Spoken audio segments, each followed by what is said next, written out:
வணக்கம். நம்முடைய கூத்தாடி எஸ்வி சேகர் இப்போ ஒரு சமூக வலைதளத்தில் இந்த விளாத்திகுளத்து அந்த சிறுமியை பற்றி தவறாக பேசியிருக்கான். புதருக்குள்ளே எதுக்கு போச்சுன்னா அந்த பிள்ளைன்னு மன்னிக்கணும். அது தெய்வமாக இருந்து எல்லாரையும் காக்கணும் அந்த தாய். நான் பேசுதம்னும் பேசித்தான் ஆக வேண்டியது இருக்குது. அதோ என்னோட தெய்வம் யார்? அந்த இறந்த அந்த மதலை. இவன் சொல்லுதான் புதருக்கு எதுக்கு போச்சு அப்படின்னு. டேய், உபாதையை கழிக்கிறதுக்கு புதர் பக்கம் ஒரு ஓராஞ்சாரம் தான் போக முடியும். பட்டிக்காடு அப்படித்தான் போய் அங்கே தான் என்னமோ போக வேண்டியது இருக்குது. 5 வருஷத்துக்கு முன்னையும் ஜெயலலிதா ஆட்சியில் 10 வருஷமும் இதே மாதிரி இடத்துகளுக்கு தான் போயிருப்பாங்க. அப்பமெல்லாம் இப்படி நடக்கலை. என்னைக்கு முதலமைச்சர் ஸ்டாலின் ஐயா அவர்கள் ஆட்சிக்கு வந்தாரோ அதுக்கு பிறதான் ஒன்றை மாதிரி நாய்கள்லாம் சொல்லுது புதருக்கு எதுக்கு போச்சு பிள்ளைன்னு. முதலும் புதருக்கு தான் போயிருக்கும். நடு ரோட்டுக்கு வராது, பஸ் ஸ்டாண்டில் வந்து இருக்காது. உபாதையை கழிக்கிறது காட்டுக்கு தான் போயிருக்கும் பிள்ளைகள். உன்னுடைய மனைவியோ, உன்னுடைய தாயோ, உன்னுடைய மகளோ, உன்னுடைய பேத்தியோ உபாதையை கழிக்கிறதுக்கு ஒரு இடத்துல ஒதுங்கி நிற்குமா? இல்லைன்னா 100 ஆம்பளை ஆள் பொம்பளை ஆள் இருக்க இடத்துல வந்து அந்த உபாதையை கழிக்குமா? அது உனக்கு கொஞ்சமாவது தெரிஞ்சிருக்கா?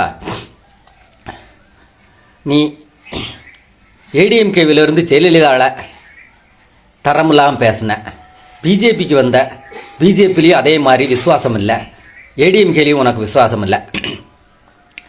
எவமெல்லாம் திமுகவுக்கு போகிறானோ அவன் எல்லாருமே பெண்களை இழிவாக தான் பேசுவான்.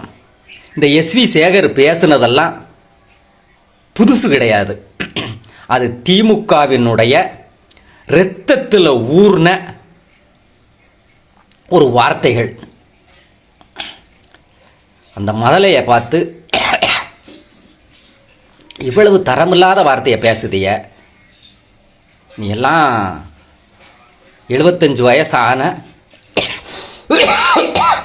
ஒரு அறிவுசார் சமுதாயத்தில் பிறந்திருக்க. நீ எல்லாம் சொல்லாத அந்த அறிவுசார் சமுதாயத்தில் பிறந்தோம்னு. இப்போ மன்னிப்பு கேட்க நீ வாடா விளாத்தி வளத்துக்கு ஆம்பளண்ணா. விளாத்தி உள்ள மதலைய இழிவா பேசுத எல்லாரையும். இந்த 4 வருஷமாக தானடா புதர். 4 வருஷத்துக்கு முன்னே அது புதர் இல்லை, காடு இல்லை, பட்டிக்காட்டில். அது தன்னுடைய இயற்கை உபாதை கழிக்கக்கூடிய இடங்கள். இப்போ நீ போய் சேர்ந்துருக்கியா திமுக? அவங்க விற்க கஞ்சாவில் தான்டா இந்த அநியாயம் நடந்துக்கிட்டு இருக்கு. ஊருக்கு கஞ்சா, ஊருக்கு பிராந்தி. எங்கள் ஊரில் 20 வருஷத்துக்கு 25 வருஷத்துக்கு முன்னே பிராந்தி கடையை நிப்பாட்டிட்டாங்க எங்கள் ஊர் மக்கள் எல்லாரும் சேர்ந்து. இந்த முக ஸ்டாலின் ஆட்சி வந்த பிறகு இப்போ திறந்துருக்காமடா கடை எங்கள் ஊரில். எதிர்ப்பு தெரிவித்ததுக்கு வேற பஞ்சாயத்தில் இருக்குங்க. எங்கள் ஊர் பொலியில் திறந்துக்கிட்டு சட்டமாக எவ்வளவு அறிவுபூர்வமாக பேசுதான்.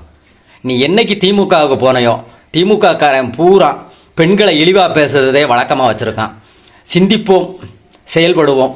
2026 இவர்களை